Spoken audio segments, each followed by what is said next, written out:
కుల మతాలకు అతీతంగా రాజకీయాలకు అతీతంగా అర్హత ప్రామాణికంగా సీఎం జగనన్న ప్రభుత్వంలో ప్రతి ఒక్క పేదవాడికి సంక్షేమ పథకాలు అందజేసినట్లు చంద్రగిరి వైసీపీ ఎమ్మెల్యే అభ్యర్థి చెవిరెడ్డి మోహిత్ రెడ్డి పేర్కొన్నారు. వివక్ష కారణంగా ఏ ఒక్కరికైనా సంక్షేమ పథకాలు లబ్ధి పొందలేదన్న వారు చంద్రగిరి నియోజకవర్గంలోనే లేరని వెల్లడించారు. మన ఊరికి మనం మోహిత్ కార్యక్రమం ద్వారా ఎమ్మెల్యే అభ్యర్థి చెవిరెడ్డి మోహిత్ రెడ్డి ఎన్నికల ప్రచార కార్యక్రమానికి శ్రీకారం చుట్టారు. ఇందులో భాగంగా శుక్రవారం తిరుపతి రూరల్ మండలం పరిధిలోని శ్రీ పద్మావతిపురం, శ్రీనివాసపురం పంచాయతీలలో పర్యటించారు. ఈ సందర్భంగా చెవిరెడ్డి మోహిత్ రెడ్డి మాట్లాడుతూ చంద్రగిరి నియోజకవర్గ ప్రజలకు ఎమ్మెల్యే చెవిరెడ్డి భాస్కర్ రెడ్డి ఎనలేని సేవ చేశారని పేర్కొన్నారు. ఆయన వారసుడిగా ప్రజలకు సేవ చేసే అవకాశం సీఎం జగనన్న నాకు అవకాశం కల్పించారని తెలిపారు.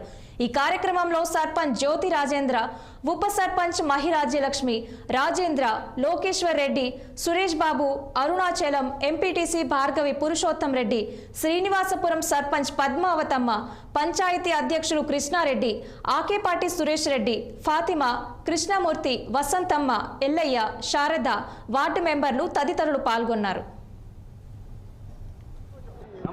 మా ర్యాలీ కంప్లీట్ చంద్రగిరిలో మా ర్యాలీ కంప్లీట్ చేసుకొని ఆర్టీ ఆఫీస్కి నామినేషన్ వేయడానికి వెళ్ళడం జరిగింది. ర్యాలీలో సుమారు 30 నుంచి 40 వేల మంది తక్కువ లేకుండా జన సముద్రం చూసి ఎవరో ప్రజలందరూ కూడా ఒక తీర్పు ఇచ్చారని చెప్పి మేము బలంగా నమ్మి అక్కడి నుంచి నేరుగా ఆర్టీ ఆఫీస్కి రావడం జరిగింది. వచ్చిన వెంటనే మేము పైన నామినేషన్ వేసి కింద ఫస్ట్ నాన్నగారు దిగి కారులో ఎక్కుతూ ఉంటే టీడీపీ మూకలు కొంతమంది, రౌడీ మూకలు కొంతమంది, ముఖ్యంగా వాళ్ళు ఇక్కడ వాళ్ళు కూడా కాదు, చిత్తూరు వాళ్ళు చాలామంది, వాళ్ళందరూ కూడా నేరుగా ఎమ్మెల్యే గారి కారు మీదకి వచ్చి రాళ్లతో కావచ్చు, కట్లతో కావచ్చు దాడి చేసి ఒక భయభ్రాంతులు సృష్టించే ప్రయత్నం చేశారు. ఒక్కసారి వాళ్ళు కూడా ఆలోచించాలి. ఎందుకంటే ఈ విధంగా చేస్తే వాళ్ళు ఏదో రౌడీజం చేసి ఏదో భయభ్రాంతులు చేస్తే ప్రజలు కూడా ఆ మూడ్లో భయపడి ఏదో ఓట్లేస్తారని ఒక ఆలోచనతో ఉన్నారు. తప్పకుండా ఇలాంటి ప్రజలు, చంద్రగిరి ప్రజలు ప్రశాంతతను కోరుకుంటారు. ఇలాంటి ఉక్కుపాతంతో ప్రజలు అణిచేస్తారని నేను తెలియజేస్తున్నాను. అదేవిధంగా నేను ఇంతకుముందే ఒక ఇంటర్వ్యూ కూడా చూడడం జరిగింది. ఏదో వాళ్ళు వస్తూ ఉంటే దారిలో కారులో చూస్తూ ఉన్నాను, మేమే చేయించామని చెప్పి వాళ్ళు ఏదో ఆరోపణలు చేస్తున్నారు. ఒక్కసారి ఆలోచించాలి. మీడియా ప్రతినిధులకి అదే ప్రజలకు ఆలోచన కోరుతున్నాను.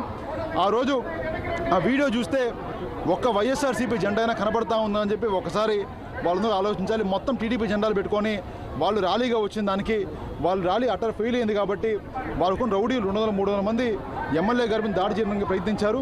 దీని మీద పోలీస్ శాఖ, ఎలక్షన్ కమిషన్ కఠినంగా చర్యలు తీసుకోవాలని కోరుకుంటున్నాను. మాకు తెలిసి 200 మంది పైగా ఆడ ఘటన స్థలంలో ఉన్నారు. ఆడ దాడి చేసినప్పుడు ఖచ్చితంగా వాళ్ళలో కూడా ఒక 100 మంది 150 మంది పైన చంద్రగిరి వాళ్ళు వీడియో చెక్ చేస్తున్నాం. మేము చెక్ చేస్తూ ఉంటే ఎక్కడ చంద్రగిరి మొక్కలు కనపడంలో ఒక 50-60 మంది, ఒక 1/3% చంద్రగిరిలో ఉన్నారు. తప్పకుండా వాళ్ళందరి మీద చర్యలు తీసుకోవాల్సిందిగా విజ్ఞప్తి చేస్తున్నాం.